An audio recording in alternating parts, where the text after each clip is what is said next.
How to change Instagram picture after you have posted it.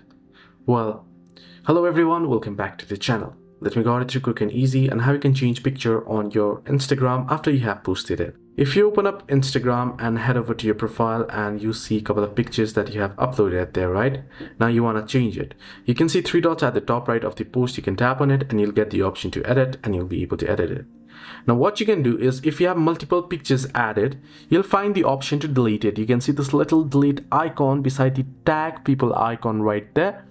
So you can tap on it and you can proceed delete it. You can see you'll be able to delete it. So if you have 5-6 pictures, then you can delete a couple of them, or you can delete and keep only one, but you cannot change it. You cannot replace it. If you want to replace it, you'll have to delete the whole post here. Tap on three dots, tap on delete and delete everywhere. If you have multiple accounts linked on Facebook and you want to delete it there too, then you can tap on delete everywhere and then you can proceed to post a new post. Hope this video helped you. Do like and subscribe.